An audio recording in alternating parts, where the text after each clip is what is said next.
BNP chairperson ও সাবেক প্রধানমন্ত্রী খালেদা জিয়ার সাবেক প্রেস সচিব মারুফ কামাল খান সোহেল সামাজিক যোগাযোগ মাধ্যম ফেসবুকে একটি স্ট্যাটাস দিয়েছেন।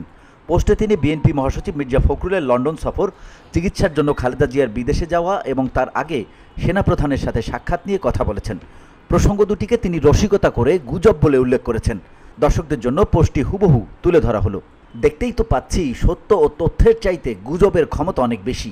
গুজব রটাতে পারিনি বলে প্রচারণার অঙ্গনে আমি বেশ দুর্বল। তাই ভেবে দেখলাম একটু চেষ্টা করে তো দেখতে পারি। যেই ভাবা সেই কাজ, আজ একটু গুজবই রটাই। গুজব এক, বিএনপি মহাসচিব মির্জা ফখরুল ইসলাম আলমগীর যে লন্ডন গিয়েছেন সেটা কেন জানেন?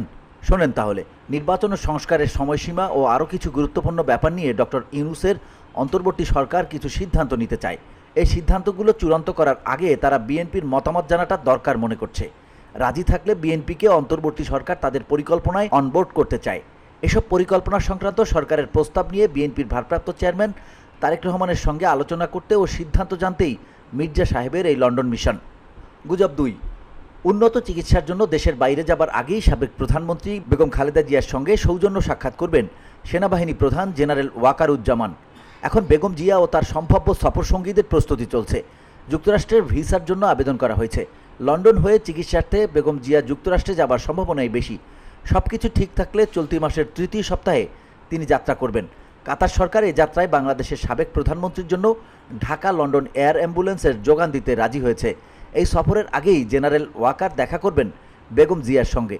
সৌজন্যমূলক হলেও এ সাক্ষাৎ উভয় পক্ষ এবং দেশ জাতির জন্য কল্যাণপ্রদ হবে বলেই আমার ধারণা। আমার ছড়ানো গুজব দুটি এখানেই শেষ হলো। এখন যদি ঝড়ে বক পড়ে যায়, অর্থাৎ কোনো কারণে এ দুটি গুজব যদি সত্যি ফলে যায়, তাহলে কানা ফকিরের কেরামতি অনেক বেড়ে যাবে না? এমন প্রশ্নও রাখেন খালেদা জিয়ার সাবেক এই প্রেস সচিব Maruf Kamal Khan Sohel. VOD Bangla news desk.